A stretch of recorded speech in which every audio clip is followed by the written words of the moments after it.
안녕하세요, 현정입니다. 오늘은 하반기에 어떤 책을 읽으면 마음이 더 풍성해질 수 있을까 고민하시는 분들에게 추천하는 책 5가지입니다.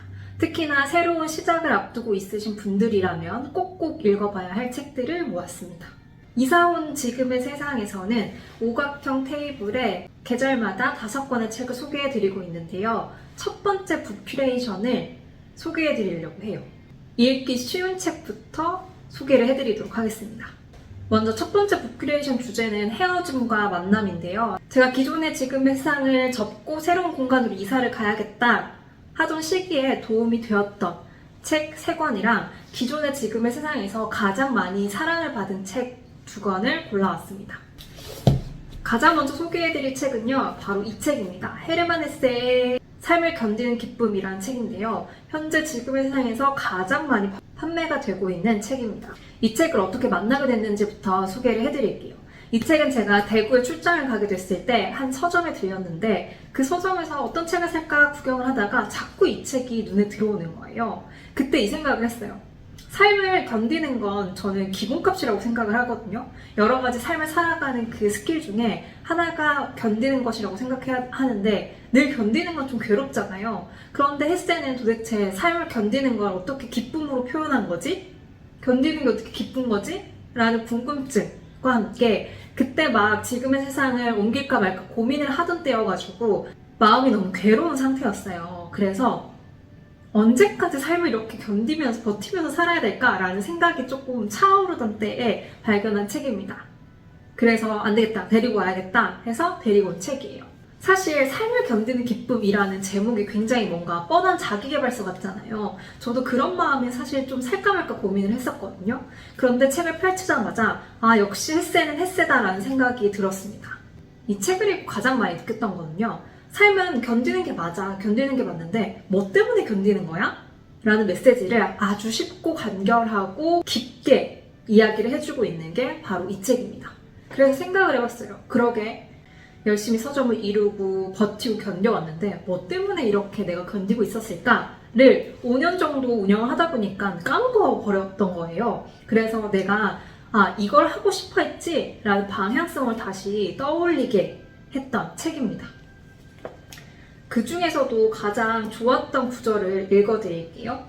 사실 대부분이 좋아서 고르기가 어려웠는데 저는 이 책에 담긴 시 구절을 보고 진짜 좀 마음이 따뜻해졌어요. 어떤 거냐면 저녁이 따스하게 감싸주지 않는 힘겹고 뜨겁기만 한 낮은 없다. 무자비하고 사납고 소란스러웠던 날도 어머니 같은 밤이 감싸 안아주리라. 오 가슴이여, 그대 스스로를 위로하라. 그리움을 견디기 어려워도 어머니처럼 부드럽게 너를 감싸줄 밤이 가까이 다가오고 있으리니 쉴 새 없이 헤매던 방랑객에게 그것은 침대요 관이 되리라. 낯선 손길이 마련해준 그 안에서 그대는 마침내 쉬게 되리니 흥분한 가슴이여 잊지 말라. 그 어떤 기쁨도 진정으로 사랑하라. 영원한 안식을 취하기 전에 아픈 통증까지도 사랑하라. 저녁이 따스하게 감싸주지 않는 힘겹고 뜨겁기만 한 낮은 없다. 무자비하고 사납고 소란스러운 날도 어머니 같은 밤이 감싸 안아주리라. 사실 저는 되게 힘겹고 뜨겁기만 한 낮이 제 인생의 절반이라고 막 자꾸 생각을 하고 있었던 때였거든요. 그런데 이 시를 읽으면서 그렇지, 따뜻했던 밤도 있었지 라는 생각을 하게 되었습니다. 왜 되게 책을 많이 읽고 서점을 한다고 하면 되게 똑부러지고 지혜롭게 잘 산다고 생각을 하는데 그것처럼 헤세도 정말 유명한 작가니까 잘 살아왔을 거라고 생각을 하잖아요. 그런데 이 책에는 나도 되게 고통스러운 순간이 있었어 라는 솔직한 고백이 담겨 있어서 더 많이 위로를 받았던 것 같습니다. 그래서 견뎌야 하는, 그리고 왜 이렇게 인생이 힘들까 라고만 생각이 드시는 분들이라면 꼭 이 책을 추천을 드립니다. 두 번째 책은요, 바로 이 책입니다. 익숙한 것과의 결별이라는 책인데요. 보이시나요? 이거 지금 세상에 보시고 손님들이 보시고 이거 거의 인덱스를 다 발라놨네 이렇게 하셨는데 정말 저한테 도움이 많이 되었던 책입니다. 사실 이 책은 지금의 세상 단골분이 너무 좋다고 하셔가지고 제가 읽어볼까? 해서 읽게 된 책입니다. 사실 지금의 세상에 저보다 책을 많이 읽으신 분들이 많아요. 그런 분들이 되게 좋은 책이다라고 팁을 많이 주시면 저도 꼭 읽어봅니다. 사실 제목 때문에 제일 끌렸어요.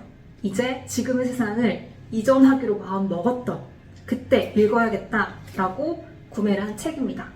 어떤 것과 결별을 해야 하고 어떤 것을 가져가야 할지를 가장 많이 생각했던 책이고 내가 잃어버렸던 기본, 본질을 다시 떠올리게 했던 책이에요. 아까 삶을 견디는 기쁨이 내가 어디로 나아가려고 했지? 라는 것을 떠올리게 했다면 이 책은 내가 가지고 가야 할 것, 그리고 진짜 중요하게 생각했던 것 중에 하나를 잊었구나 라는 생각을 하게 했던 책입니다. 이 책은 기업 경영인이 적은 책이기는 해요. 그래서 앞쪽에는 회사나 사업체를 운영할 때 어떠한 혁신들이 있어야 하며 그 혁신은 되게 필수다라는 이야기를 하긴 하는데 뒤쪽에 읽으면 읽을수록 개인은 어떻게 변화하는 이 세상에서 무엇과 결별하면서 또 무엇과 만나면서 살아가야 되는지 그 과정에서 어떤 마음을 가져가야 되는지가 굉장히 명확하게 담겨있는 책이었습니다. 그래서 저는 개인 사업을 하지 않더라도 이 책은 꼭 한번 읽어보셨으면 좋겠다라고 생각이 듭니다. 사실 미래가 걱정되고 두려운 건 막연한 상상, 이미지 때문이거든요. 막연하게 상상하면서 두려워하는 것이 아니라 이런 책들을 읽으면서 어떻게 다가오는 미래에 내가 변화할 것인지를 더 고민하는 게 저는 좀 더 효율적이라고 생각을 해요. 이 책이야말로 정말 너무 내용이 좋아가지고 고르기가 어려웠는데 앞쪽에 이 내용 때문에 진짜 좋다, 좋은 책이구나 라고 생각을 했어요. 개혁은 변화에 대응하는 적극적인 방법이다. 그것은 변화를 창조함으로써 가장 강력하게 변화에 대응하는 것이다. 가장 확실하게 미래를 준비하는 법은 바로 미래를 만들어내는 것이다. 제가 요즘 읽고 있는 책에서도 나를 찾지 말고 만들어라라는 이야기를 많이 하거든요. 근데 여기에서도 변화가 두렵고 걱정이 된다면 개혁해. 그게 가장 적극적인 방법이고 미래를 준비하는 건 미래를 만들어 나가. 그게 가장 확실한 방법이야 라는 메시지를 던져줍니다. 자본주의가 아직 희망을 가지고 있는 것은 바로 하고 싶어 하는 사람들에게 점점 더 많은 기회가 돌아간다는 점에 있다. 이 말을 정말 공감을 했던 게 사실 우리는 해야 될 것들을 생각하고 그것을 바라보고 살게끔 키워져 왔잖아요. 그런데 사회가 변하는 것을 보면 좋아하는 것들을 정말 열정적으로 하는 사람들에게 더 많은 기회가 열리는 세상인 건 맞는 것 같아요. 좋아야 오래 하니까. 근데 그렇게 누적이 됐을 때 막 포텐셜이 터져나가는 것들을 정말 많이 보고 있거든요. 그래서 이 구조를 정말 공감을 했습니다. 자유경쟁이라는 기본 규칙 안에서의 승리가 이 경쟁에 참가한 다른 사람의 불행과 탈락에 의해서가 아니라 솔직한 욕망에 따른 끊임없는 자기 개혁이 가져다준 힘에 의해 주도될 때 자연도태와 적자 생존이라는 기업 진화론에서부터 벗어날 수 있다. 그러니까 세상에 끌려가는 것이 아니라 자기 주도적으로 내가 개혁을 하면 할수록 이 자본주의 세상의 흐름을 타는 거죠. 그렇게 설명을 하고 있습니다. 그래서 제가 이 부분을 읽고 적어놓은 글이 뭐냐면 타인의 욕망이 아닌 자신의 욕망에 속하고 그대로 흘러가는 대로 놓아두는 것이라고 적었습니다. 그렇기 때문에 여러분들이 내가 어떤 것과 이별하고 어떤 것을 가져갈지를 알기 위해서는 내 안에 있는 욕망이 무엇인지 알아야겠구나. 그런 것들을 공부하고 싶다면 이 책을 추천을 드립니다. 세 번째로는요. 가장 큰데 두께는 비슷한 것 같습니다. 바로 생각의 탄생이라는 책입니다. 엄청 큰 책이죠. 근데 사실 두께가 익숙한 것과의 결별과 별 다른 바 없어요. 생각의 탄생은 제가 코로나 시기 때 읽었던 책인데 그때는 사실 지금의 세상을 어떤 방향으로 이끌고 가야 되는지 굉장히 고민을 많이 하던 때였어요. 왜냐하면 너무나도 아날로그적이고 너무나도 오프라인에서만 활발하게 일어났던 공간이기 때문에 온라인이 지배하는 이 디지털 세상에서 서점이라는 곳 그리고 지금의 세상이라는 곳은 어떻게 흘러가야 될까를 많이 고민하다가 시간도 많아서 이 두꺼운 책을 읽어봐야겠다라고 생각을 하면서 읽었는데 굉장히 미래로 나아가는 방향 설정에 도움을 많이 줬던 책입니다. 왜 방향 설정에 도움을 많이 줬냐면 생각의 탄생이라고 하면 떠오르는 이미지가 이성적이어야 하나? 논리적이어야 되나? 라는 생각을 하잖아요. 그래서 저도 논리성이 좀 떨어지던 사람이었어요. 되게 감정적인 사람이고 감성적인 사람이어서 그걸 늘 약점으로 생각하고 살 때가 있었거든요. 그런데 사실 약점이 아니다. 미래 사회에는 그 감성과 감정과 논리가 결합되어야 한다라는 메시지가 담겨있는 책입니다. 실제로 미래에 대한 책을 많이 읽다 보면요. 요즘에는 그런 이야기가 정말 많아요.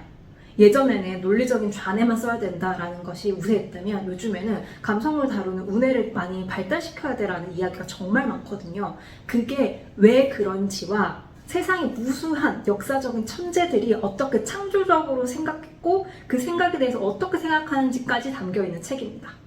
그래서 저는 이 책은 너무 내가 논리적으로만 생각하나 이성적으로만 생각하나 라는 분과 그리고 내가 너무 감성적으로만 살아가나 라는 생각을 가지신 분들 모두가 읽었으면 좋겠어요. 각자의 강점이 무엇이고 약점이 무엇인지를 알고 나서 어떤 것을 더 채워야 되는지를 이 책을 통해서 더욱 알 수 있다고 생각을 합니다. 제가 이 책에서 좋은 부분은 딱 이거예요. 창조적으로 생각한다는 것은 첫째, 느낀다는 것이다. 이해하려는 욕구는 반드시 감각적이고 정서적인 느낌과 한데 어우러져야 하고 지성과 통합되어야 한다. 그래야만 상상력 넘치는 통찰을 낳을 수 있다 라고 가장 첫 번째 이야기를 합니다. 여기에서 창조적으로 생각한다는 것은 논리가 아니라 느낀다는 게 가장 중요해 라는 메시지를 던져주면서 느끼는 게 뭘까? 직감이라는 게 뭘까? 직관이라는 게 뭘까? 라는 것에 대해서 생각해 볼 수가 있는 부분인 거죠. 어떻게 인간의 이 이성과 논리와 직감과 감각을 더 발달시키고 살아가야 될까의 길라잡이가 될 책을 추천을 합니다. 나머지 두 권은요, 지금의 세상에서 가장 많이 사랑을 받았던 책입니다. 첫 번째로 소개해드릴 책은 바로 이 책인데요. 외로움의 철학이라는 책입니다. 이 책은 정말 지금의 세상에서 한 달도 안 된 시간에 30권이 넘게 팔렸던 책이에요. 다들 많이 외로우셨나봐요. 지금도 되게 많이 찾아주고 계신데요. 개인적으로 외로움이라는 감정을 다룬 책 중에서 저는 최고라고 생각을 하는 책입니다. 정말 많은 분들에게 추천을 했던 책인데요. 외로움은 굉장히 사회적으로 고립되고 그리고 혼자 있을 때 가장 많이 느끼는 감정이야 라고 착각하기 쉽잖아요. 그렇기 때문에 외로움을 느끼는 나는 친구가 없어, 사회적으로 뭔가 교류가 많이 일어나지 않아, 사회성이 없어 라고 생각을 할 수가 있는데 그 생각을 완전히 뒤집어준 책이기도 합니다. 그래서 내가 왜 이렇게 외로울까? 난 사랑을 받지 못하는 걸까? 사람들이랑 어울리지 못하는 걸까? 라고 고민을 하시는 분들이라면 한번 읽어보시길 추천드립니다. 사실 엄청 쉬운 책은 아니지만 공감되는 내용들이 너무 많아서 읽는 게 재미있을 거예요. 좋았던 구절은 이 구절이에요. 외로움 자체를 병으로 보아서는 안 된다. 결국은 누구나 시시때때로 외로움을 느낄 만큼 외로움은 정서적 방어 기제의 자연스러운 한 요소로 볼 수 있을 것이다. 공포가 병이 아닌 것처럼 외로움 자체는 병이 아니라는 얘기다. 그런데 우리가 외로움을 느껴라고 하면 외로워? 이렇게 보잖아요. 그런데 인간 누구나 외로울 수도 있고 외로운 상황에 처해질 수도 있는데 이 외로워하는 감정들을 굉장히 뭔가 부끄러운 감정, 느끼면 안 되는 감정, 혹은 사회적으로 고립된 것의 증거라고 생각을 한다면 외로움에 대한 고찰이 점점 떨어질 거라고 생각을 해요.